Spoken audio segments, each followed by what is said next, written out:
Programa Saúde na Escola.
Oi pessoal, que bom que você veio! Acompanhe nosso canal Educação Araucária. Olá, sejam muito bem-vindos. Eu me chamo Elisa, sou enfermeira e estou aqui para conversar com vocês hoje em uma entrevista com a doutora Patrícia. A Patrícia é médica pediatra e é diretora técnica aqui do município de Araucária, da parte da saúde. E hoje nós vamos conversar sobre as doenças respiratórias, que é mais um tema aí do programa Saúde na Escola. Então é mais uma temática que a gente vem trazer para vocês nessa semana. Olá, é um prazer estar aqui junto, contribuindo para o programa Saúde na Escola, esclarecendo algumas dúvidas, contribuindo e conversando aqui um pouquinho com vocês. Vamos agora fazer algumas perguntas para a doutora Patrícia, para que seja sanado, né, as dúvidas tanto das mães, dos pais, dos familiares, né, e da comunidade em geral.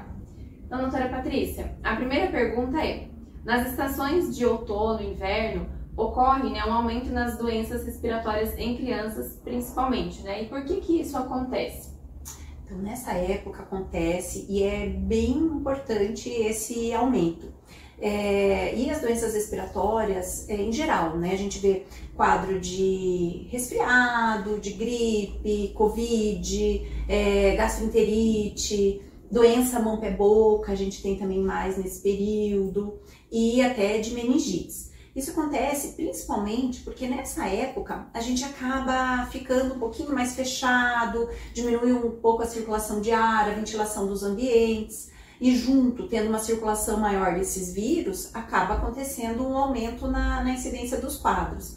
Então, a gente sempre tem que pensar que mesmo que tá frio, mesmo que a temperatura lá fora tá mais gelada, a gente sempre tem que manter as janelas abertas, manter uma boa ventilação, e a gente tem que ter os cuidados também, né, de lavar a mão com água e sabão, de usar o álcool gel. Se alguém tá resfriado, tá gripado, tá com algum quadro, né, que seja contagioso, o ideal é ficar em casa, se afastar, fazer repouso, hidratar, fazer o tratamento, né, que for necessário, só retornar às atividades quando já estiver melhor. E às vezes no retorno, principalmente quando é algum profissional, voltar usando máscara até a plena recuperação. Então assim, a gente tem que ter os cuidados, de prevenção, e tem que pensar que nessa época, principalmente ali de abril até agosto, setembro, a gente vai ter uma circulação maior dos vírus, então a tendência é aumentar bastante os quadros respiratórios, as emergências ficam cheias,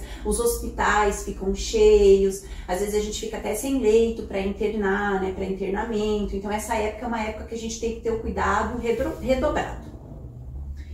E a gente tem ouvido falar também muito agora, né, sobre meningite. O que é a meningite e quais são os sintomas dela? Esse período pode acontecer um aumento também dos quadros de meningite. Então, assim, a meningite é uma inflamação que acontece nas membranas que envolvem o encéfalo e a medula espinhal.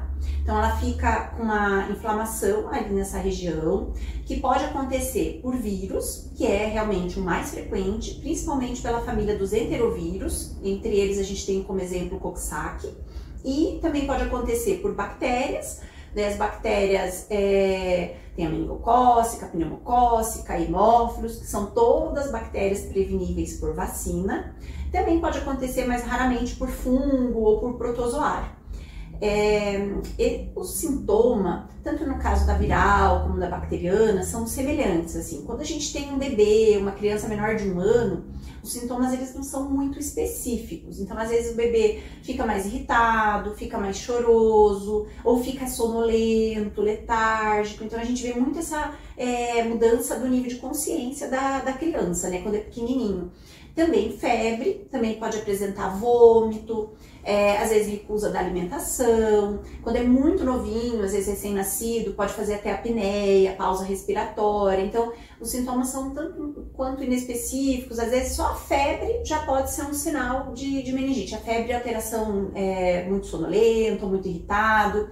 Uma alteração que pode acontecer nos pequenos, que é importante assim para as mães, para as professoras até poderem ficar atentas, é que aquelas crianças que a moleirinha ainda não fechou, quando tá com quadro de meningite, às vezes ela fica abaulada, ela fica altinha, parece um ovinho, assim, sabe? Por causa do aumento da pressão intracraniana. Então essa é uma alteração. Se a criança estiver irritada, estiver com febre, estiver com essa alteração, é bem provável que seja um quadro de meningite.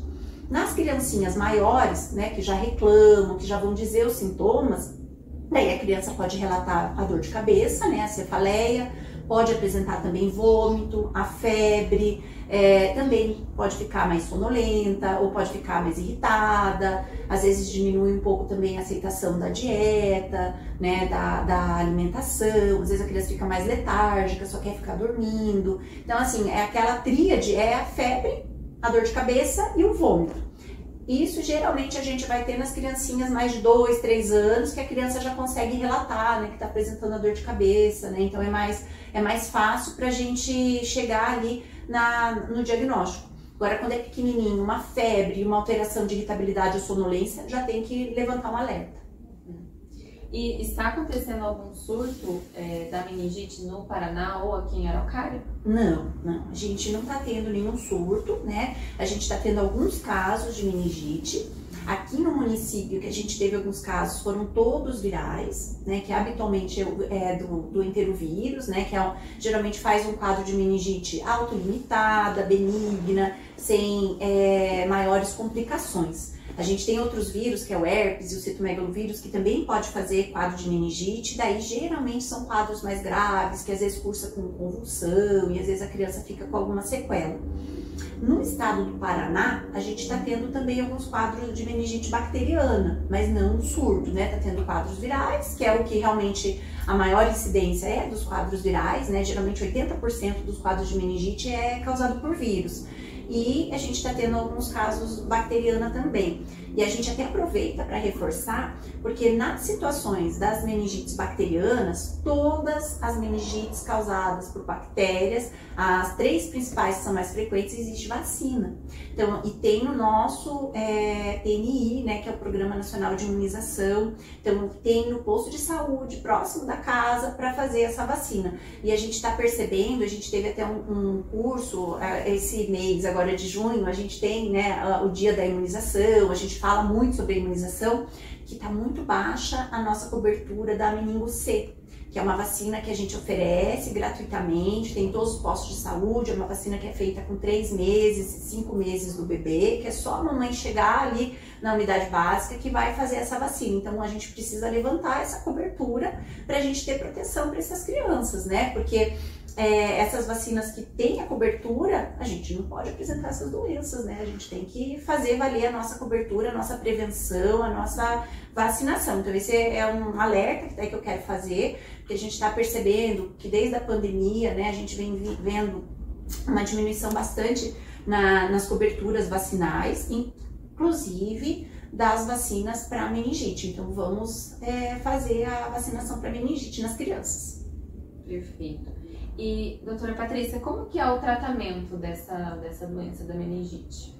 Então, geralmente, quando a gente tem os sintomas, a gente vai fazer o exame que é o do líquor, que é aquele examezinho que a gente colhe, né, da coluninha da criança, né, que é o exame que dá o diagnóstico de certeza que a criança está com meningite. Daí, a partir desse resultado, a gente vai ver, é uma meningite viral ou é uma meningite bacteriana. Se é uma meningite viral, a gente vai fazer um tratamento que a gente chama que é suportivo. Então a gente vai hidratar a criança, vai fazer um remédio para dor, vai fazer medicação para vômito. No início, geralmente tem que fazer endovenoso.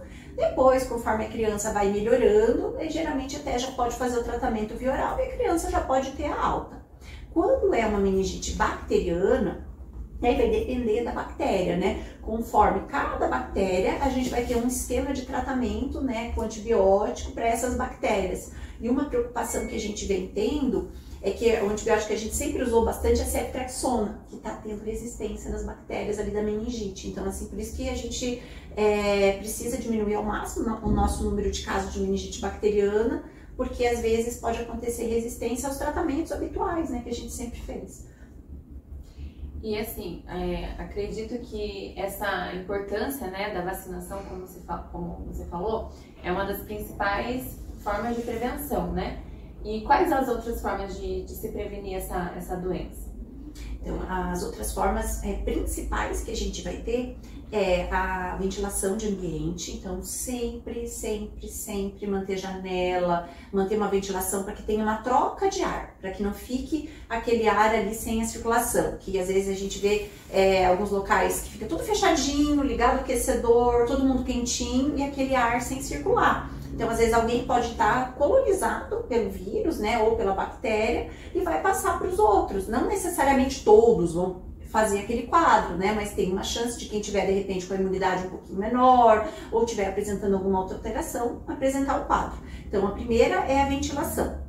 Depois a gente tem a higiene. Então a gente precisa ter uma higiene adequada do ambiente, mas principalmente a higiene das nossas mãos. Então é importante a gente estar sempre reforçando nos locais de trabalho, com as crianças, a lavagem das mãos, o uso do álcool gel, né? Isso é muito importante. E o afastamento das pessoas doentes. Então, geralmente, quando a pessoa está doente, o ideal é que ela não tenha aquele convívio para diminuir a chance de passar para os outros. E uma outra forma de proteção que a gente tem também é o uso de máscaras, né? A gente sabe que as crianças pequenas é complicado, né? Essas crianças utilizarem a máscara, mas as crianças maiores, os adultos, podem utilizar máscara. Agora a gente não tem mais a máscara como obrigatório, mas também não é proibido, a gente pode usar máscara também, né? Para ajudar a proteger. Foi percebido que na época da pandemia, que a gente estava fazendo todos esses métodos, né, muito afinco, muito direitinho, as crianças mesmo, eu atendo, crianças, elas vinham já com a mãozinha, às vezes na consulta já para jogar o álcool gel, então assim, foi algo assim que virou praticamente assim da nossa rotina, né? A gente percebeu uma diminuição muito grande nas meningites. A gente viu, eu trabalho em emergência, que a gente não atendia mais meningite, né? Então, pra gente ver que a gente tem fora a vacinação, esses meios de prevenção, eles fazem diminuir drasticamente os casos, então a gente tem que fazer. E não ajuda só para meningite, ajuda para todos os quadros respiratórios. Então, o que a gente percebe? Que diminui os casos de Covid, então a gente ainda tem casos de Covid, que a gente às vezes, agora acabou a pandemia. Não, mas os casos de Covid ainda aparecem. A gente, quando interna as crianças no hospital, geralmente a gente faz o painel viral. E tem aparecido casos de Covid, e às vezes associado com outro vírus. Covid mais influenza, o Covid mais o sincicial respiratório, ou às vezes só o Covid. Então a gente tem que continuar com os cuidados para Covid, lembrar também da questão da vacinação de Covid, que a gente tem a vacinação, a gente está tendo a vacina aqui no município, tem para todas as crianças, tem para adulto, tem que verificar se está na época de fazer o reforço, né? E para os pequenininhos também. Então a gente tem que lembrar também da influenza. Também a gente está com a vacina para influenza, tem nas unidades de saúde, a gente pode fazer para as crianças até 12 anos e a gente tem atendido muitos casos de criança com influenza, né? Que geralmente faz aquele febrão, faz sintoma de gripe, a gente tem visto bastante. E é outra doença que a gente tem como fazer a prevenção pela vacina. Então vamos reforçar os cuidados aí para Covid, para influenza. A gente tem tido muito bronquiolite também, principalmente nas crianças pequenininhas. Tem bastante circulação do sincicial respiratório, mas tem outros vírus que pode fazer a bronquiolite. Faz a criança ficar cansadinha, faz a criança chiar, daí principalmente nos bebês, né? Menos que 1 ano, menos que 6 meses, e que faz muito internamento. Então a gente tem internado bastante criança com bronquiolite. E os cuidados são os mesmos, então é lavar a mão, passar o álcool gel, ventilar os ambientes, as doenças que têm prevenção pela vacina, fazer a vacina, né? E afastar as crianças ou os adultos quando eles não estão bem, quando eles estão doentes, até a sua recuperação. E é muito interessante isso, né, que a doutora Patrícia nos traz, que a gente viveu aí um momento, né, 2 anos de pandemia, que era muito, né, tava sempre nas notícias e todo mundo, né, sempre lavando a mão. E aí agora, como a gente tá numa fase assim mais tranquila, digamos assim, né, que não precisa mais usar máscara, né, mais obrigatório, as pessoas acabaram relaxando, né? E aí com esse relaxamento a gente tem visto aí esses casos aumentarem, né? Então o principal agora é a gente retomar, né? Não deixar mais esse relaxamento aí que a gente teve, né? Para que essas doenças não venham aí a se tornar, né, cada vez mais frequentes, para a gente diminuir essas doenças, né? Contribui aí com tudo isso, né? Então lavar as mãos, né? A vacinação é muito importante mesmo, como a doutora Patrícia trouxe. E claro, né, nas unidades de saúde, lá nos postos de saúde, né, as crianças precisam ir sempre, né, nas consultas. A gente tem o que a gente chama de puericultura, né, que é o atendimento ali dessas crianças até os 2 anos de idade, né, e aquele acompanhamento posterior também, né, tanto com o enfermeiro como com o médico. Então é muito importante que os pais, né, levem essas crianças sempre na unidade de saúde para ter esse acompanhamento. Porque às vezes a gente vê, né, a criança, os pais não levam e daí acaba indo levando na emergência, por um caso aí maior, que poderia ter sido muitas vezes prevenido, né?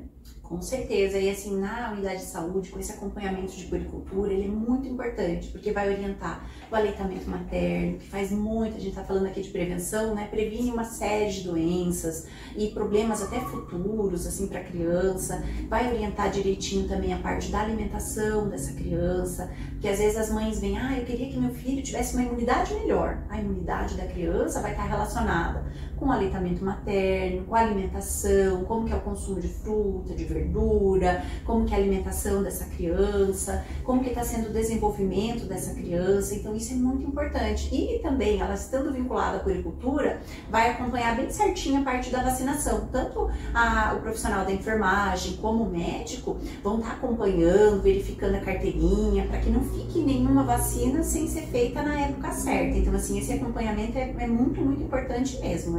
E outra mensagem também que eu gostaria de passar, para a gente não criar pânico, né? Eu acho que tudo que acontece, qualquer situação que acontece, a gente tem que verificar o que está acontecendo, por que está acontecendo e o que a gente pode fazer para que seja de efetivo, né? Para a gente melhorar essa situação. E nunca entrar em pânico, porque o pânico deixa a gente com as ideias desorganizadas e acaba não fazendo a gente chegar numa solução para o nosso problema. Exatamente. Então, eu gostaria de agradecer muito a participação da doutora Patrícia aqui na nossa temática, né, de doenças respiratórias do programa Saúde na Escola. Nós vamos deixar aqui para vocês um e-mail aqui na tela para vocês acessarem e tirarem as dúvidas de vocês, né, caso venham a surgir sobre vacinação ou sobre doenças respiratórias. E nós ficamos à disposição sempre.